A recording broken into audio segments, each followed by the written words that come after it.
Driver ഇല്ലാതെ തനിയെ drive ചെയ്യുന്ന drive.ai എന്ന കാർ കമ്പനിയെ ആപ്പിൾ ഏറ്റെടുത്തു.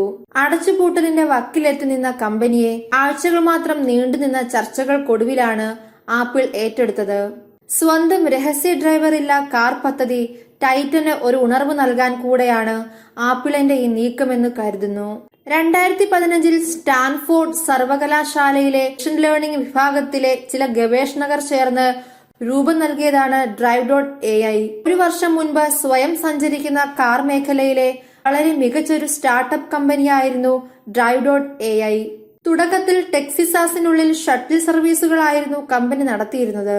മാനുഷിക ബാക്കപ്പ് ഡ്രൈവർ ഇല്ലാതെ സാധാരണ നിരത്തിൽ നിശ്ചിത റൂട്ട് ടെസ്റ്റുകൾ നടത്തിയത് വലിയ വാർത്തയായിരുന്നു. റോഡുകളുടെ അവസ്ഥ മനസ്സിലാക്കി അപകടങ്ങളെല്ലാം തരണം ചെയ്യാനാണ് ഈ കാറുകൾ പ്രോഗ്രാം ചെയ്തിരിക്കുന്നത്. നിസാൻ ഇൻവി 200 കാറുകളാണ് drive.ai ഉപയോഗിച്ചിരിക്കുന്നത്. ഹൈലൈറ്റർ ഓറഞ്ച് നിറമായിരുന്നു വാഹനത്തിന്. വശങ്ങളിൽ നീല സ്ട്രൈപ്പുകൾക്കുള്ളിൽ സെൽഫ് ഡ്രൈവിംഗ് വെഹിക്കിൾ എന്നും എഴുതിയിട്ടുണ്ട്. വാഹനത്തിന്റെ ബോണറ്റിലൊന്നും 2 എണ്ണം മുൻ ടയറുകൾക്ക് മുകളിലും ഒരെണ്ണം പിൻഭാഗത്തുമായി വാഹനത്തിൽ 4 LED സ്ക്രീനുകളും സ്ഥാപിച്ചിട്ടുണ്ട്. വഴിയാത്രക്കാർക്കും മറ്റു വാഹനത്തിന്റെ ഡ്രൈവർമാർക്കും വിവരങ്ങൾ നൽകാനാണ് ഈ സ്ക്രീനുകൾ ഉപയോഗിക്കുന്നത്. വാഹനം അടുത്തതായി എന്ത് ചെയ്യാൻ പോകുന്നുവെന്ന് ഇതിൽ എഴുതി കാണിക്കും.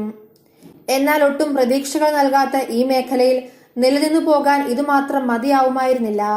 നിരവധി നിക്ഷേപകരും ഇത്തരം പദ്ധതികൾക്കായി പല മില്യൺ ഡോളറുകൾ ചെലവഴിച്ചിട്ടും സമയത്ത് പൂർത്തീകരിക്കാൻ കഴിയാതെയോ സാങ്കേതികമായ ബുദ്ധിമുട്ടുകൾ മൂലമോ നിർത്തിപ്പോവുകയാണ് ഉണ്ടായിട്ടുള്ളത്.